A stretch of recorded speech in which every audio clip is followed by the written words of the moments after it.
Sir Telugu Desam party cycle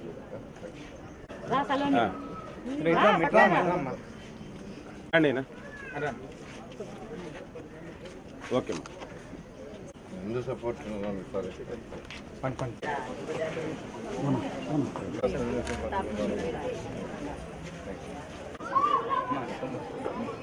ముందు support ఉన్నదమ్మా sir Telugu Desam party. Okay sir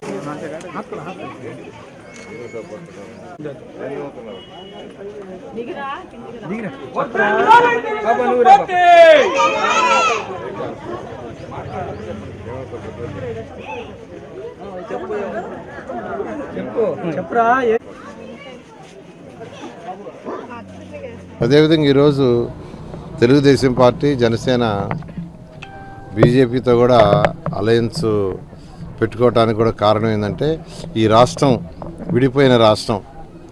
మనకున్న మహానగరం హైదరాబాదు తెలంగాణకు పోయింది. ఇన్కమ్ జనరేట్ అయ్యేదంతా హైదరాబాద్లో. అక్కడున్న ఐటీ కంపెనీలు కానీ ఇండస్ట్రీస్ కానీ అక్కడున్న రియల్ ఎస్టేట్ వల్ల కానీ ప్రభుత్వానికి అనేక విధాలుగా ట్యాక్స్లు వస్తాయి. బిల్డింగ్స్ ఎన్నో కడతా ఉంటారు, లక్షల్లో కడుతున్నారు. వాటిని అమ్మటం వల్ల రిజిస్ట్రేషన్ ప్రభుత్వానికి ఆదాయం వస్తుంది. వాటి మీద ఇంటి పన్ను ప్రభుత్వానికి ఆదాయం వస్తుంది.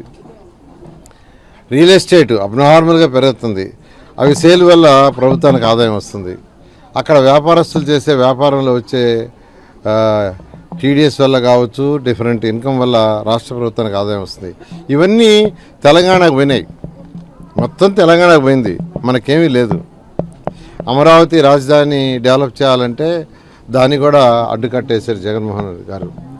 అందుకని యాక్చువల్గా ఏంటంటే కేంద్రంతో సయోధ్యతగా ఉంటే ఈ రాష్ట్రానికి పెట్టుబడులు రావడానికి వాళ్ళ యొక్క సపోర్ట్ కోసం యాక్చువల్గా చేయడం జరిగింది. ఖచ్చితంగా తెలుగుదేశం ఈ యొక్క కాంబినేషన్తో అత్యధిక మెజార్టీ సీటు తెచ్చుకుంటుంది. తెచ్చుకోవటమే కాదు, సుపరిపాలన, ప్రజలకి సుపరిపాలన ఇవ్వటం, అదేవిధంగా యువతకు ఉద్యోగాలు రావాలి. యువతకు ఉద్యోగాలు రావాలంటే ఖచ్చితంగా ఇండస్ట్రీస్ రావాల్సిందే. పోర్ట్లు, ఇండస్ట్రీస్ ఇవన్నీ రావాలా. అవన్నీ రావాలంటే కేంద్ర ప్రభుత్వం యొక్క సపోర్ట్ కూడా కావాలనే ఉద్దేశంతో ముందుకు పోవడం జరిగింది. ఖచ్చితంగా 24లో గవర్నర్ నారా చంద్రబాబు నాయుడు గారు సీఎం అవుతారు. ఈ రాష్ట్రంలో సుపరిపాలన ఇవ్వడం జరుగుతుంది. అంటే ఒక పక్క డెవలప్మెంటు, ఒక పక్క సంక్షేమం, యువత యొక్క భవిష్యత్తును దృష్టిలో పెట్టుకొని ముందుకు పోవడం జరుగుతుంది.